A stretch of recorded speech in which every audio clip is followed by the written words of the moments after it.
আজকের এই সাংবাদিক সম্মেলন করার মূল উদ্দেশ্য কি? প্রথমে আসসালামু আলাইকুম, নমস্কার। আজকে সাংবাদিক সম্মেলন করার মূল লক্ষ্য হলো গত 18 তারিখ সোশ্যাল মিডিয়ায় হজ ভবন সম্বন্ধে একটা মিথ্যা অপবাদ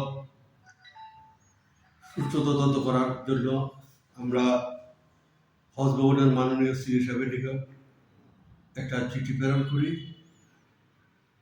18 তারিখ যখন সোশ্যাল মিডিয়াতে দেখার পরে হজ ভবনের মাননীয় ম্যানেজার সম্বন্ধে বেশি ভাড়া রেখেছে, তার জন্য পরের দিন 19 তারিখ আমি হজ ভবনে এসে আমাদের যারা অফিস স্টাফ আছে সবাইকে ডেকে আমরা মিটিং করে সবাই মিলে সিদ্ধান্ত নিই আলোচনার মাধ্যমে উক্ত ঘটনা এবার ম্যানেজার হোক বা যে কোনো লোক উক্ত ঘটনা যদি সত্য প্রমাণিত হয় তার অবশ্যই শাস্তি বিধানের জন্য আমরা অফিস স্টাফেরা গত 18 তারিখ হজ ভবনে বসে আলোচনার মাধ্যমে সিদ্ধান্ত উপনীত হই।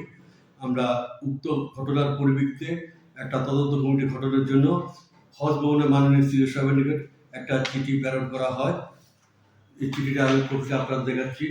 এখানে আমাদের স্টাফ সবাই মিলে আলোচনা করেছে, আমরা সিও সাহেবকে একটা চিঠি দিয়েছি সুষ্ঠু তদন্ত কমিটি গঠন করে সুষ্ঠু তদন্তের জন্য, এবং দোষীদের যে হোক, ম্যানেজার হোক, মিডিয়া হোক, আমি চেয়ারম্যান হই, এটা সুষ্ঠু বিচার তদন্ত রিপোর্ট করা সুষ্ঠু বিচারের জন্য আমরা লিখিত চিঠি প্রেরণ করি। আমার সাথে সব অফিস স্টাফেরা সেই মিটিংয়ে উপস্থিত ছিল, সবার স্বাক্ষর আছে। এবং এই ঘটনাটা, এই চিঠিটা আমরা কপি টু মাননীয় ওয়েলফেয়ার ডাইরেক্টর উনার নিকটে প্রেরণ করেছি এবং রাজ্য সংখ্যালঘু উন্নয়ন দপ্তরের মাননীয় মন্ত্রী উনার নিকটে প্রেরণ করেছি, আমরা করেছি। এবং উক্ত ঘটনার পরিপ্রেক্ষিতে মিটিংয়ের সিদ্ধান্তের পরে এটা আমাদের যে কমিটি গঠন হয়েছে, দুজন স্টাফ নিয়োগ করা হয়েছে। একজন হলেন কাজী কালিম হোসেন সাহেব, GT of Tripura state Haj committee, Suma Deb Dutta, LDC of Tripura state Haj committee. এভাবে প্রেরণ করে দুজনের কমিটি করে 2-1 দিনের মধ্যে আমাদের রিপোর্ট প্রেরণ করা হবে। রিপোর্ট প্রেরণ করার পরে আমরা পরক্ষণে এটা সুষ্ঠু তদন্ত ক্রমে যে হোক অস্বচ্ছতা দুর্নীতি থাকলে তাকে রেহাই দেওয়া হবে না, তার বিরুদ্ধে আইনগত ব্যবস্থা নেওয়া হবে।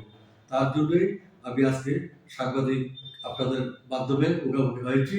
যখন তদন্ত রিপোর্ট বের হবে, প্রয়োজন ভিত্তিক এই ত্রিপুরায় যে সরকার চলছে, একটা স্বচ্ছ সরকার চলছে, সবকা সাথ সবকা বিকাশের সরকার চলছে, এটা যদি কোনো গভীর ষড়যন্ত্র হয়ে থাকে কাউকে ছাড় দেওয়া হবে না, ছাড়া হবে না। কারণ এই সরকারটাকে কালিমুক্ত করার জন্য যে কোনো লোক জড়িত থাকে তার বিরুদ্ধে আইনগত সাংবিধানিক ব্যবস্থা নেওয়া হবে। তার জন্য আমরা আজকে আপনাদের মুখোমুখি হয়েছি। আমরা রিপোর্ট পাওয়ার পরে প্রয়োজন ভিত্তিক আমি মাইনরিটি ওয়েলফেয়ার মিনিস্টার সাহেবকে আমরা চিঠিটা প্রেরণ করবো, আবার ডাইরেক্টরটা প্রেরণ করবো। পরবর্তী স্টেজে প্রয়োজন ভিত্তিক আমরা রাজ্যের মাননীয় মুখ্যমন্ত্রীর দ্বারস্থ হবে। আমরা চাই বর্তমান ত্রিপুরা যে সরকার, জনগণের সরকার, আপামর জনগণের সরকার, একটা স্বচ্ছ সরকার, নৈতিকতার সরকার। সেই কারণে আমি ব্যক্তিগতভাবে অনৈতিক অসচ্ছতাকে বরদাস্ত করব না।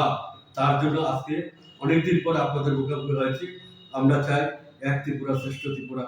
আমরা যারা দায়িত্বে আছি, দায়িত্ববানী, দায়বদ্ধতা, মানুষের চাকর, মানুষের গোলাম, সময়ের কাজ সমাজে শেষ করা, বারবার চিত্তে সময়ের কাজ সমাজে শেষ করার জন্য আমরা বলেছি। সেই কারণে আজকে আমরা আপনাদের সঙ্গে রয়েছি। জয় হিন্দ।